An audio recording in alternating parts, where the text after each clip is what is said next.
Okay, it's 2 o'clock, and our next committee of the day is the Rules Committee. Those committee members are McKittrick, Fusco, Amobian, Connor, and Davis. We do have all committee members present. It looks like some are still connecting online, but you do have a quorum whenever you're ready, Mr. Chair. Thank you, Sarah. I'd like to call the Rules Committee to order. If I could get a motion to accept our previous minutes, please. So moved. So moved. All in favor? Aye. Any opposed? All right, thank you. We have one piece in ordinance coming before us today, amending and/or supplementing Title III Administration, Chapter 35, Employment Policies, Section 35.02 of the Code of Ordinances of the City of Akron to recognize Juneteenth Independence Day and declaring an emergency.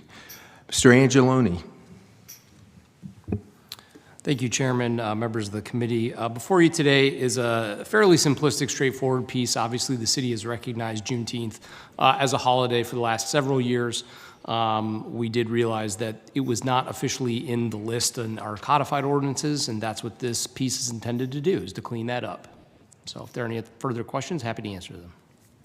Thank you very much. Are there any comments or questions from committee members or any other council members? Okay. Motion to approve. With suspension of the rules. Second. We need to suspend the rules, don't we? We try that. Could we try that again? A motion to approve with suspension of the rules. Second. Thank you. All in favor? Aye. Aye. Any opposed? Okay, Mr. Angeloni, thank you, and we'll get that out tonight. We have nothing further to come before rules. We will be adjourned. Thank you.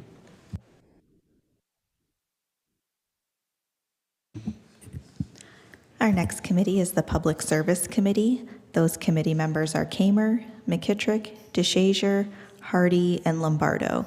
We do have all committee members present whenever you're ready, Mr. Chair.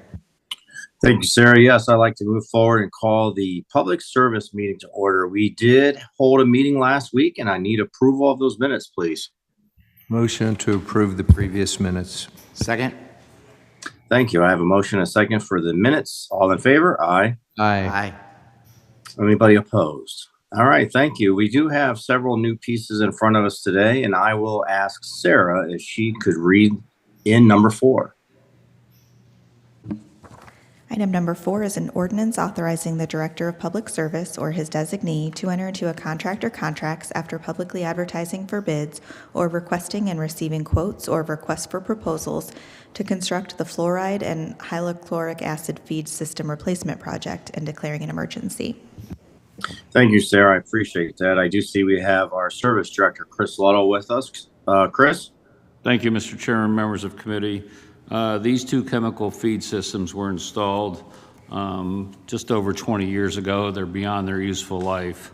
So this replacement of these systems will include in-kind bulk tanks, day tanks, transfer pumps, metering pumps, and associated feed systems. There will also be electrical work that will be needed in this upgrade. So these two processes are basically for our fluoride and our hydrochloric acid. Obviously, fluoride is for the prevention of tooth decay for our citizens or our residents that are using our water, and hydrochloric acid is used to produce sodium chloride, which is a chlorite, which is a disinfectant and a corrosion inhibitor. Well, thank you, Chris. I appreciate that. We'll see if the committee members have any questions or comments. So if you do, please let me know since I'm online. Sometimes it's hard for me to see you folks, but I am looking at you. And I don't see anybody that has any questions or comments. All right. What's your pleasure on this one, Chris? Consent is fine. All right. Committee? Motion for consent. Second. I have a motion and a second for consent agenda. Aye. Aye. Aye. And anybody opposed?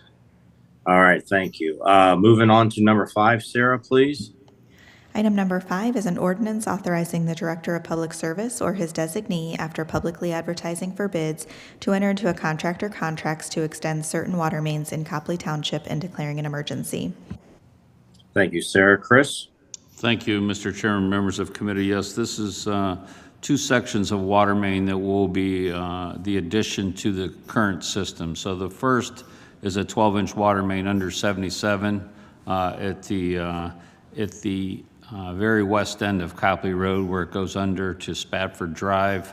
Those two systems are not interconnected, so this will allow for more redundancy and help us with flows and pressures in that area. The other portion of this project is extending an 8-inch water main south on Carl Drive and then on to Sunnyfield over to Cleveland Maslin Road off of Copley Road. And what this will do is eliminate public water system, which is basically a private well from an apartment building that serves some residential houses. So this will let us connect to existing homes. This isn't for any new construction. They're all existing homes in Copley. So we did apply for a H2 Ohio grant. We did receive $625,000 for this grant that will help fund this $1.7 million project. We are going to bid it real soon. The other portion of this will be paid through tap-in fees from the people connecting to this water system. So there's no money from water capital on the long term of this project. Okay, thank you for explaining that. All right, committee members. Any committee members, questions or comments for Mr. Luddle? All right, I don't see any. Anybody online with us? All right, I don't see anyone. Chris, what's your pleasure on this one? Consent's fine. Motion for consent agenda. Second. I have a motion and a second for consent agenda. All in favor, aye. Aye. Anybody opposed? All right, thank you. I appreciate that. Number 6, Sarah, please. Item number 6 is an ordinance authorizing the mayor or his designee to apply for and, if awarded, accept and expend grant funding for the Consolidate Railroad Infrastructure and Safety Improvements Program through the Federal Railroad Administration for funding to construct railroad quiet zones, authorizing the mayor or his designee to enter into a contract or contracts with the FRA and or any other entity to construct the railroad quiet zones and declaring an emergency. Thank you, Sarah. Chris? Thank you, Mr. Chairman, members of committee. This project, we have it estimated about $1.2 million. This legislation will allow us to apply for $1 million worth of funding. This past year, we did establish a quiet zone on Bastogne Avenue down off of between Royal and Upper Merriman. And what this does is allow us to install gates and warning signals. So this project, what we're targeting are the intersections of North Portage Path, North Hawkins, White Pond, and Castle Boulevard. Unfortunately, Market Street, with the width of that road and the high traffic, we're not able to do it. Other funding will come later, possibly with traffic cameras, that type of thing. But those 4 crossings are what we are targeting with this grant. And what they will allow us to do is install gates, which there aren't any currently, and warning signs at these intersections. All right, thank you, Chris. I do got a question. So when if this moves forward and everything and you install the gates and everything, does this train still have the authority or allowed to come through there and, blow their whistle or horns or whatever? Well, that's what they're installed. That's what the purpose of it. When they trigger these gates to go down, they're not supposed to sound their horn. Now, we're not able to do the one at Merriman either. So as they go through and they're at Portage or getting close to Portage Path, either way, the gates could be down and they could sound their horn. So like Castle Boulevard and Market are close, right? Or North Hawkins. But as they go through this particular section, they're not supposed to sound their horns. And it is kind of disruptive at 4 a.m. as they go through. No, I appreciate that. Thank you. What I'm trying to look for is like, all right, say you're riding or someone, the train's coming through and they don't sound their horn. I mean, is it possible that, vehicles can still get involved in accidents? I mean, do you think that's is a positive thing, not sounding your horn, or is it more, hurtful Well, for I like mean, they do have to vehicles? meet the regulations, so as the gates go down and the bells are dinging, and the lights are flashing, I can't answer, one way or the other, but that's what the purpose of those are installed, is the lights, the bells, and the gates going down. Okay, so currently, I'm familiar with the area, but we don't have no gates or bells or anything there now, right? Not at some of these intersections, no. Okay. We have lights. No, I got. All right. Well, thank you. I appreciate it. It helps. All right, committee members. Any questions or comments for Chris Little?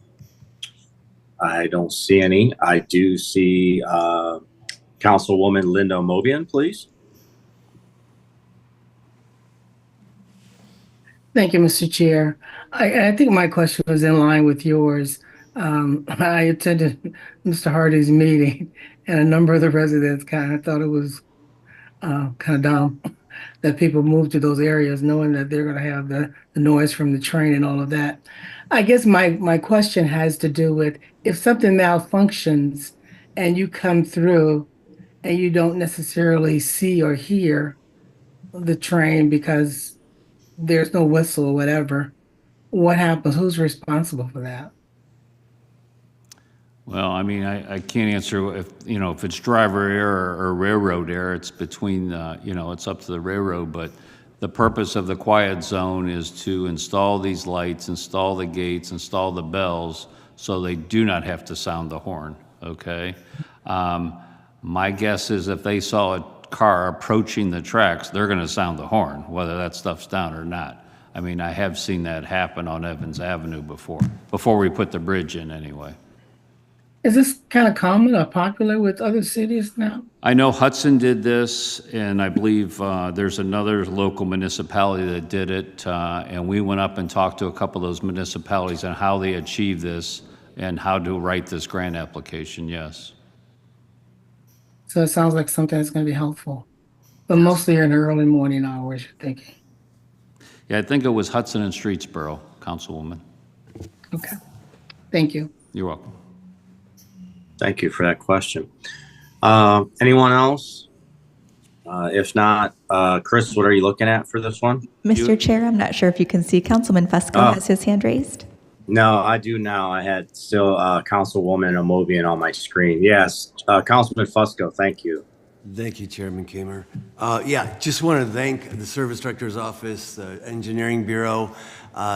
Way back whenever our colleague Rich Horsky was sick, was taking the phone calls, and that was Bastion. And the problem with that, there was a family that called that moved into the area with a young one, and that whistle, and there's it woke up the kid like literally every day, and at that, so I want to thank all the effort because it's not an easy fix. Nope. There's a lot of regs that have to be met. And we do have, I don't know if you want to call them quiet zones or not, but there's a lot in our city already that are, they have the poles that come down and make sure the cars stop. And that was part of our discussion too back then was, there's so many other areas on the west side, it seems, that could qualify for this as well. So good luck. I'd like my name to be added. I assume the other West Side Council representatives may want that as well. So, but good luck on the grant application. Thank you. Thanks. Yeah, I just looked at my notes. One other thing about Merriman was private drive so close to the tracks that we could not impede, we couldn't put the gates there because it would impede the private drive. Unfortunately, we couldn't do that one. That was the reason. Thank you. All right. So, Chris, what did you say? I don't know if you mentioned it or not. What were you looking for this one? Consent's fine. Consent. Okay. Motion for consent. Second. I have a motion and a second for consent. All in favor? Aye. Aye. Anybody opposed on that one? All right, thank you. Moving on to number 7, Sarah. Item number 7 is an ordinance authorizing the Director of Public Service or his designee to enter into a contract or contracts without the formality of publicly advertising for bids with ProTech Oilfield Services to monitor, inspect, plug, and abandon the City of Akron's 9 remaining gas wells and to remove the surface equipment at the well and declaring an emergency. Thank you, Sarah. Chris. Thank you, Mr. Chairman, members of committee. We brought this to you a couple years ago in some other wells that we had to bring into compliance, so we plugged them, and that's what this legislation is for. We did have about 14 wells, either on WRF property or just north of Bath Road on National Park land. So we've been trying to get a few of these a year. This will allow us to plug 2 more, which will take us down to 9 operating out of the 14, or I'm sorry, will take us down to 7 out of the 14. And then next year we will try to get a couple more of those capped. So these were put in the 80s. They have been non-producing for years. There's been no activity, so this is just a well abandonment of those gas wells. Okay, thank you. Committee members, any questions or comments for Mr. Luddle? No? Anybody else online with us? I don't see anyone. All right, Chris, what are you looking for this one? Consent's fine. Consent? Okay, thank you. Welcome. Committee? I'll make that motion for consent. Second. I have a motion and a second for consent agenda. All in favor? Aye. Anybody opposed? All right, thank you. We'll put it on the consent agenda. Number 8, Sarah? Number 8 is an ordinance authorizing the Director of Public Service or his designee to enter into a lease agreement with Brian Botker or his affiliated entity for the lease of the Hangar A expansion and declaring an emergency. Thank you, Sarah. Chris? Yes, we have this business owner that's going to add on to Hangar A. It's a 59 or 54 by 89 addition onto the existing hangar to give more space for the planes. Obviously, they own the hangar, we own the land underneath, so this is a ground lease. We will generate about $1,600 a year by giving them this lease onto the last hangar. With that, I'll take any questions. All right, thank you. Committee members, anything for Chris Luddle? Any other people that are online with us? No. Okay, wow. All right, Chris, what are you looking for this one? Consent's fine. Okay. Committee? Motion for consent. Second. All in favor of consent agenda? Aye. Anybody opposed? All right, thank you. Moving on to number 9, Sarah, if you could please. Number 9 is an ordinance authorizing the Director of Public Service or his designee to enter into a contract or contracts after publicly advertising for bids to replace the generator at the municipal building and declaring an emergency. Thank you, Sarah. Chris? Thank you, Mr. Chair and members of committee. Obviously, this was in the capital budget and it turned into an emergency. I think all of us have seen the temporary generator down in the council lot, so this will allow us to bid and then install a new generator to replace our existing one and obviously get that rental out of here. So that's what this, it's for the this building's generator system, backup generator. All right, thank you for that. Committee members, any questions or comments? No? Any other council members? All right, pretty simple. All right, Chris, what's your pleasure on this one? Consent's fine. Motion for Committee? consent. Second. I have a motion and a second for consent. All in favor? Aye. Anybody opposed? All right. All right, number 10, Sarah, if you could please. Item number 10 is an ordinance authorizing the Director of Public Service or his designee to enter into a contract or contracts without the formality of publicly advertising for bids with Baker Vehicle Systems for the purchase of 3 mowers for the Good Park Golf Course and declaring an emergency. Thank you, Sarah. Chris, back to you. Yes. We have been looking for new greens mowers for Good Park and also Mud Run for a few years. We did get 3 different quotes from 3 different suppliers. The Jacobson Model 360 triplex mowers are going to be the ones we are lowest and best on this. So the really important thing about these new mowers is they are a hybrid mower. So they're a 13 horsepower mower. This type of mower traditionally would have between a 25 and 30 horsepower motor. So this uses less than half the gas of a regular mower. So what happens, the gas part of the engine, it charges a generator, and then the rest of the mower works off of electric.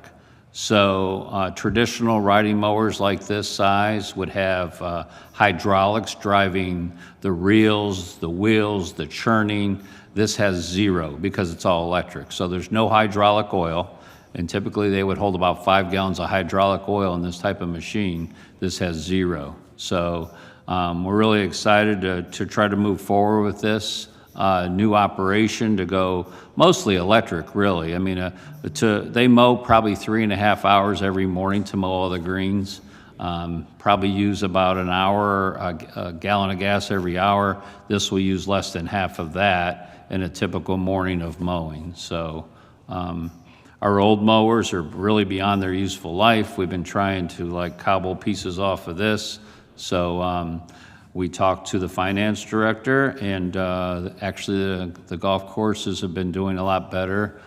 We reduced our subsidy, and we can give a report later on something like that, but mostly today is about these new mowers. All right, thank you. I appreciate that. Any questions or comments from committee members? I do see Councilman Lombardo, please. Thank you. 3 mowers for the Good Park Golf Course. How many do they have total? 3? Yeah, well, actually, one's going to go to Mud Run. So one will go to Mud Run, and the other 2 will be at Good Park. So it's replacing 3, yeah, we really are down to 2, and this is going to give us 3 new ones at both golf courses. Well, 3 total at both golf courses. All right, I just wasn't sure what Yep. typical golf courses have as far as equipment goes. Any other type of equipment that you can think of that is beyond its useful life? I can think of a lot, but I'm not ready to talk about it today. Okay, I got you. All right, thank you. Thank you, Councilman. That's good. Chris, you might have mentioned this, but any kind of warranties or anything that comes with this purchase? The drivetrain, I'll have to figure that. They all come with 1 year, usually 5 years on the drivetrain, something like that.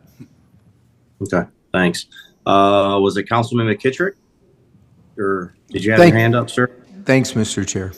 Yeah, Mr. Little, I'm just curious, the longevity of these, there's some research to see what the longevity would be like since this is a newer type of mower, and if the possibility that we would expand this into other mower fleets if these work out. Thank you. Definitely we would look at doing, our fairway mowers or our rough mowers, that type of thing. But I'll get you more information on what they expect the life expectancy is supposed to be.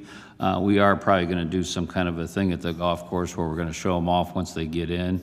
And another important thing, the other 2 bidders, they're at least 12 months out on the equipment. They couldn't even get to us till next year. This company, they did call us last week and they had a cancellation on an order, so we're going to get them next month. So, but I'll get you more information on that, and when we do demo them, I'd love for you guys to come out and see them, so. The greens will be faster, but that may not help or hurt you. That's good, that's good. Anyone else? Okay, I don't see anyone else. Chris, what are you looking at on this one? Consent's fine. Motion for consent. Second. All in favor of consent? Aye. Aye. Anybody opposed? All right, thank you. And moving on to number 11, our final piece, Sarah. Number 11 is an ordinance authorizing the Director of Public Service or his designee, after publicly advertising for bids, to enter into a contract or contracts for the construction of a splash pad at Elizabeth Park and declaring an emergency. Thank you, Sarah. Appreciate that. Chris? Thank you, Mr. Chairman, members of committee. Obviously, All our parks, we've been making a significant investment, and this is just another one of those. We are going to add a splash pad down at Elizabeth Park. We recently, did a park playground, a new pavilion, upgraded the tennis and basketball courts. So this will be right there on Lodz Avenue. We're going to prepare the site later this summer. We could not get this built and be open by fall. So we'll bid it, and we'll start this before the ground freezes to get all the foundations in, and they'll finish this in the spring, and then it'll be ready to be open by Memorial Day of next year. That's nice. Nice. That's great. I will tell you, this is a great addition to any park. I just want to thank, you folks for the splash pad in Firestone Park. I drive by all the time, and even this weekend, so many kids are out there just having so much fun. It's a really nice amenity. The only thing I think major problem I have is just some of the trash that's left behind. But yeah, this is great. I'm hoping we can continue this in our parks. It's pretty nice. So, committee members, any questions or comments? No. What ward is this? Ward 3? 5. 5. Okay, cool. All right. No questions or comments, right? All right. Chris, what are you looking at for this one? Consent's fine. Okay. Motion for Committee? consent. Second. Have a motion, a second for consent. All in favor? Aye. Anybody opposed? All right. Thank you. Thank you, Chris. I appreciate your work and you coming down to present all these, and we'll get them moving this evening. With that, if nothing else come before us, we are adjourned. Our next committee today will be the Budget and Finance Committee, and it will begin at 3 o'clock. Those committee members are Lombardo, Amobian, Fusco, Boys, and Hardy. Again, that's the Budget and Finance Committee, and it will begin at 3 o'clock.